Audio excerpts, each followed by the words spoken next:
नमस्कार मित्रांनो, एक्झाम जागर या एज्युकेशन यूट्यूब प्लॅटफॉर्मवर तुम्हा सर्वांचं पुन्हा एकदा स्वागत आहे. मित्रांनो, या आधीच्या सत्रामध्ये तुमच्यासाठीचा प्रश्न होता, आशियाई खेळातील गोल्फमध्ये पदक जिंकणाऱ्या पहिल्या भारतीय महिला कोण ठरल्या आहेत?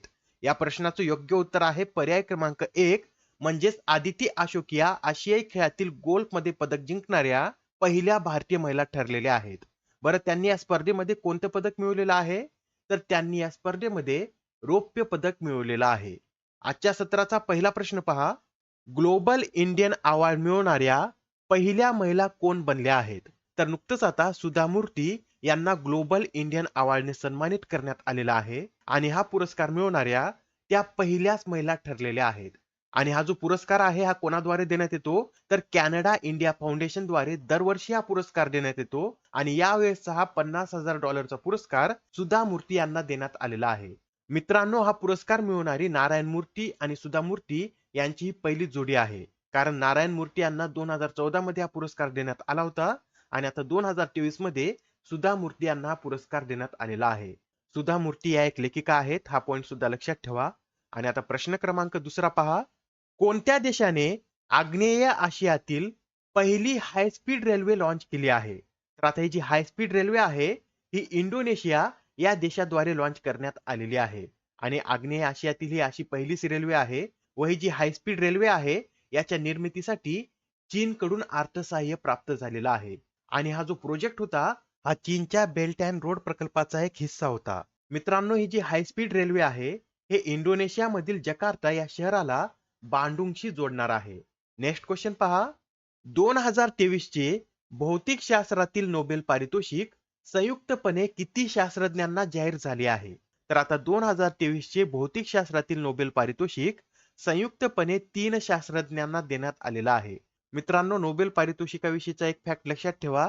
हा जो नोबेल पारितोषिक आहे हा जास्तीत जास्त एका वेळेस 3 व्यक्तींनाच देण्यात येऊ शकतो. आणि हा भौतिक शास्त्रातील नोबेल पारितोषिक आता 3 व्यक्तींना देण्यात आलेला आहे. व या 3 व्यक्तींची नावे काय आहेत तर नोट करून घ्या. यामध्ये पिएरे ऑगोस्टिनी, फेरेंक क्रॉस आणि ॲन लव्हुलियर यांना हा पुरस्कार जाहीर झालेला आहे. व त्यांना पुरस्कार कशासाठी देण्यात येत आहे? तर पदार्थातील इलेक्ट्रॉन डायनामिक्सच्या अभ्यासासाठी प्रकाशाच्या आटोसेकंद स्पंदन निर्माण करणाऱ्या प्रायोगिक पद्धतीसाठी त्यांना हा पुरस्कार देण्यात येणार आहे. आणि यामध्ये ज्या ॲन लव्हुलियर आहेत त्या भौतिक शास्त्रातील नोबेल पारितोषिक मिळवणाऱ्या एकूण 5व्या महिला आहेत. यासच हे पॉइंट सुद्धा नोट करून घ्या.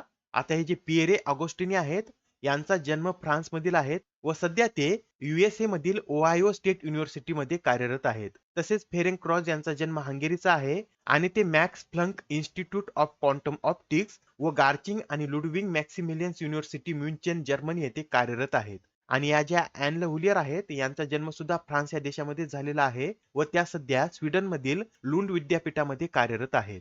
बरं, हा जो पुरस्कार आहे यामध्ये पारितोषिक म्हणून किती रोख रक्कम देण्यात येणार आहे? तर 11 दशलक्ष स्वीडिश क्रोनर हे या 3 विजेत्यामध्ये समान भागामध्ये वाटले जाणार आहेत. मित्रांनो, 1901 पासून भौतिक शास्त्रातील 117 नोबेल पारितोषिक देण्यात आलेले आहेत आणि हा जो पुरस्कार आहे हा आतापर्यंत 6 वेळा देण्यात आलेला नाही. आणि ते कधी कधी तर 1916, 1931, 1934, 1940, 1941 आणि 1942 मध्ये हा पुरस्कार देण्यात आलेला नाही. बरं, भौतिक शास्त्रातील सर्वात तरुण विजेते कोण आहेत?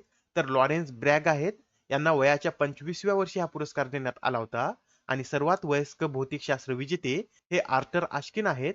यांना 2018 मध्ये वयाच्या 96व्या वर्षी भौतिकशास्त्रातील नोबेल पुरस्कार देण्यात आला होता. प्रश्न क्रमांक 4 पहा. भारत आणि कोणत्या देशादरम्यान संप्रीती हा युद्धाभ्यास आयोजित केला जातो? याआधी आपण खूप वेळा पाहिलेला आहे. संप्रीती हा युद्धाभ्यास भारत आणि बांगलादेश या 2 देशादरम्यान आयोजित केला जातो. आणि यावेळेस हा युद्धाभ्यास कोठे आयोजित करण्यात येत आहे? तर 3 ऑक्टोबर पासून मेघालयातील उमरोई येथे हा युद्धाभ्यास आयोजित करण्यात येत आहे. पॉइंट लक्षात ठेवा. 3 ऑक्टोबर पासून मेघालयातील उमरोई येथे हा युद्धाभ्यास आयोजित करण्यात येत आहे आणि ही या युद्धाभ्यासाची एकूण 11वी आवृत्ती आहे. बरं, हा युद्धाभ्यास कधीपासून आयोजित करण्यात येत आहे? तर 2009 पासून हा युद्धाभ्यास आयोजित करण्यात येत आहे. याबरोबरच आतापर्यंत जे इतर युद्धाभ्यास आयोजित करण्यात आले होते ते सुद्धा आपण एकदा रिवाइज करून घेऊया.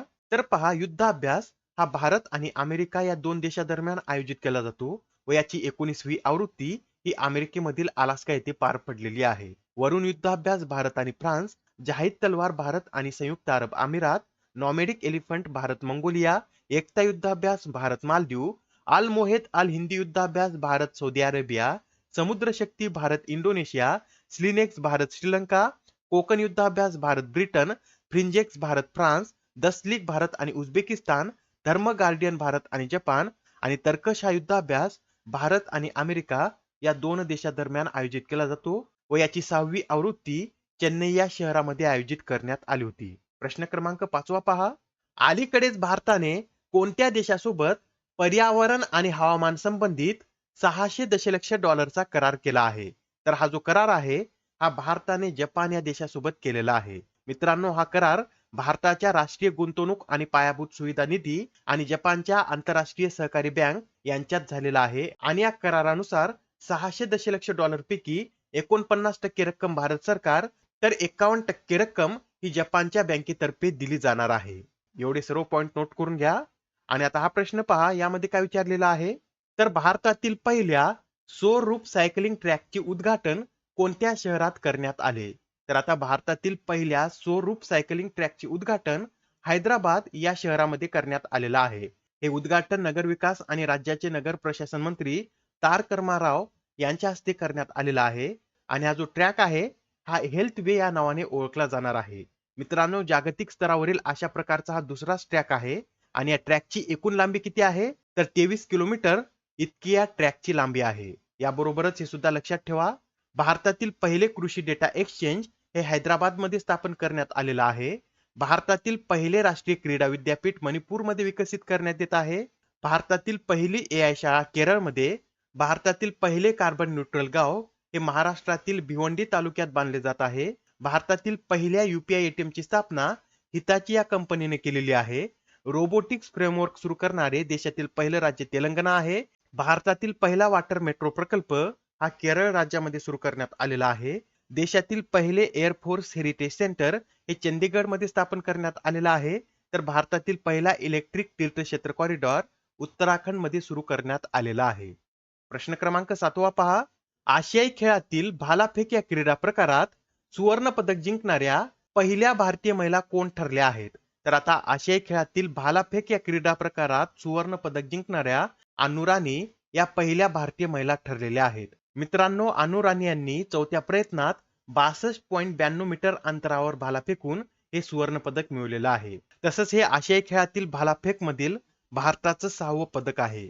याआधी 1951 मध्ये बार्बरा वेबस्टरने यामध्ये कांस्य पदक मिळवलेलं आहे. एलिझाबेथ डेव्हनपोर्ट यांनी 1958 मध्ये रौप्य व 1962 मध्ये कांस्य पदक मिळवलं होतं. गुरमीत कौर यांनी 1998 मध्ये कांस्य, तर अनु राणी यांनी 2014 मध्ये या स्पर्धेत कांस्य पदक मिळवलेलं आहे. याबरोबरच तुमच्या माहितीसाठी हे सुद्धा नोट करून घ्या, राष्ट्रकुल स्पर्धेत भालाफेक मध्ये पदक जिंकणाऱ्या अनु राणी या पहिल्या भारतीय महिला आहेत. तसेच ऑलिम्पिक खेळासाठी क्वालिफाय होणाऱ्या सुद्धा त्या पहिल्या महिला भालाफेकपटू ठरल्या होत्या. आणि मित्रांनो, भारतातील महिला भालाफेकमध्ये 60 मीटर पेक्षा जास्त अंतरावर भाला फेकणाऱ्या त्या पहिल्या महिला भालाफेकपटू आहेत. एवढे सर्व पॉइंट नोट करून घ्या. या माहितीवरूनच एक्झाम मध्ये आपल्याला मल्टी लाइनर प्रश्न सुद्धा विचारला जाऊ शकतो. प्रश्न क्रमांक 8 पहा.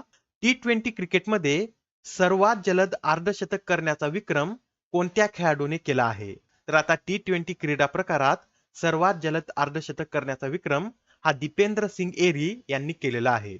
बरं, आता हे जे दीपेंद्र सिंग एरी आहेत हे कोणत्या देशाचे खेळाडू आहेत?